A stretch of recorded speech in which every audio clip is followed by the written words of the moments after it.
Hey there, this is the One Boom, and this is not one of those Into the AM ads I do where I make fun of the clothing you're wearing. I'm sure that's all the store had. No, for this video, I'm gonna be blunt. I'm sponsored by Into the AM, and I love their t-shirts. They're high quality, they're fitted, they're just soft as all hell, and they look good. They're head-turning, and I get compliments on them the few times I go out in public, so that's cool. They offer 3 graphic tees for $60 or 3 non-graphic tees for $50, and you can use my discount code ONEBOOM10 to save 10% on your order regardless of what you choose. Whether you just need some soft, high-quality shirts or something that's gonna turn heads at the next social gathering you're at, they have you covered, and I have you covered. So link is in the description if you want a cool-ass shirt. Keeping this one simple. Hey there, this is the One Boom, and today we're going to be talking about Battlefield 2042 reverting its specialist, everybody has whatever the hell they want system into a traditional, familiar class system that we're used to. Now, this isn't perfect news, and there are things I don't like about it, but in general, it's going to be a fairly positive video. Look, part of me wants this video to be another rant, like why didn't you do this from the beginning, and you know, you're dumb, and this should have been how the game was after the beta, or whatever. Yeah, okay, we can all say that, but that's irrelevant at this point. I guess for catharsis, I'll get it out right now. Why the fuck is this only happening now? After the game's almost been out like a year? Now we get a class system. Why did the game not prioritize this at least for Season 1, but honestly, for launch? It makes me mad because in my head, the specialist system was their vision, and they weren't going to compromise on the game's vision. There's something, I don't want to say honorable, but there's some integrity behind that. Like, we wanted our game to be weird, sorry you didn't like it, has more integrity than we wanted our game to be weird, and then almost a year later, okay, fine, we'll fix it. So essentially what DICE is doing is they're taking their existing roster of specialists and they're putting them into the 4 familiar roles of Assault, Recon, Support, and Engineer. Now, certain gadgets will be locked behind certain classes, certain specialists will be locked behind certain classes. Weapons are not gonna be locked behind classes, which has me very annoyed. I still think someone playing Recon will probably do so because they're using a sniper rifle, but it just bugs me that you could just be Recon with an assault rifle or Engineer with an LMG. I just not a huge fan of that, but it's also not the end of the world. You see, what I've kept saying about Battlefield 2042 since we found out what they were doing with it was that the class system provided something that we weren't getting without it. The class system allowed for damn near instantaneous non-verbal communication amongst players. You looked at an engineer and you knew what they had. You looked at an assault guy, you knew what they had, a recon, a support. You could look at someone and go, oh, your gadgets are the gadgets I need or the gadgets I don't need. And you can look at an enemy and go, okay, they have gadgets I have to be aware of or gadgets that aren't that relevant to this conflict. Or engagement, whatever. Either how, it was the ability without any verbalization to just be like, that's a recon, that's an engineer, that's a medic, they're gonna help me out in these areas or hurt me in these areas.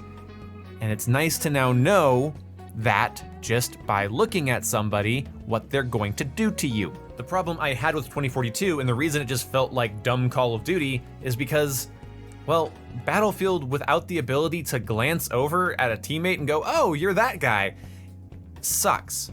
You don't know if somebody has brought the ammo box or the med kit or this, that, or the other thing.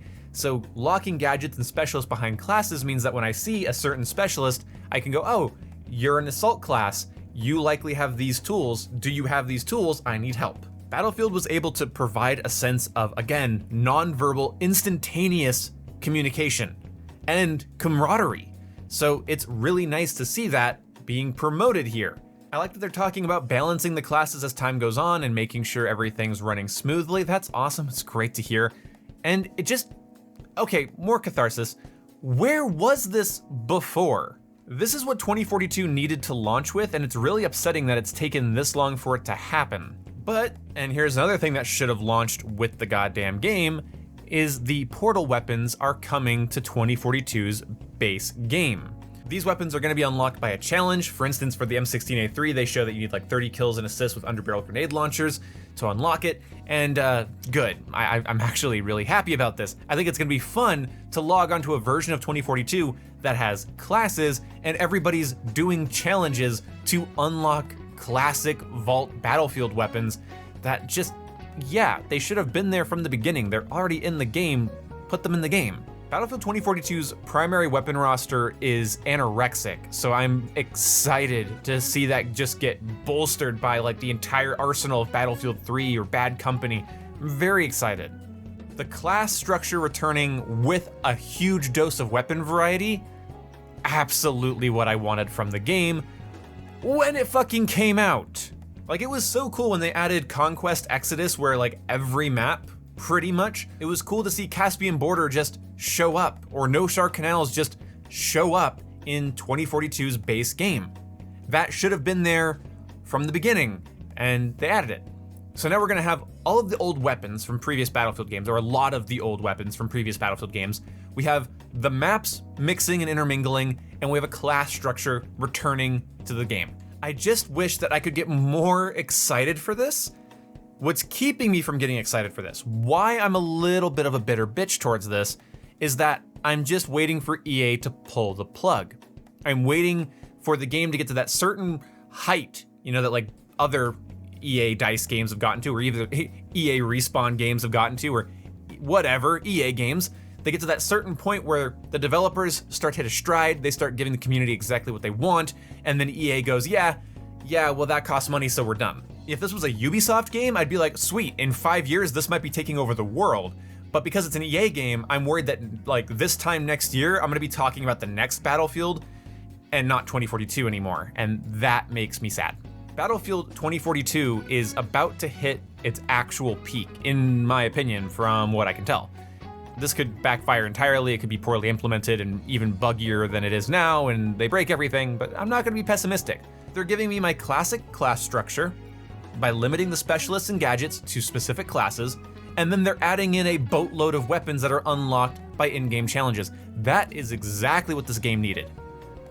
I just wish it happened sooner, and I just wish it wasn't an EA game, and I wish EA could make a statement going, hey, we're not killing 2042 anytime soon, you know, we're gonna delay the next Battlefield game by a year, you know, get excited because 2042 is gonna stick around, it's gonna be awesome, but they're not going to do that. They've already talked about the next Battlefield game. I made a whole video about that months and months and months ago. So, as much as I'd love to be excited about this, it's an EA game. It's so much easier to be excited when you know there's longevity. If you don't know there's longevity, for me, it's just dread. I don't know when the second shoe is gonna drop, and when it does, I kinda don't wanna be in that position of being disappointed. I don't want this game to get good and then get dead like within the course of 6 months. Battlefront 2 and Battlefield 5 fans, you know this all too well. So anyway, that's gonna wrap up this commentary. Make sure you head to the description and check out my links. If you want a sexy t-shirt like the one I showed before this video, then you're gonna have to pay money, but because of my discount code, you're gonna pay a little less money than the average person would. So use code 1boom10 at Into the AM and get yourself some fashionable new clothing, and I'll see you when I see you guys. Feel free to leave a super thanks or a subscription or whatever. Why are you still here? Goodbye.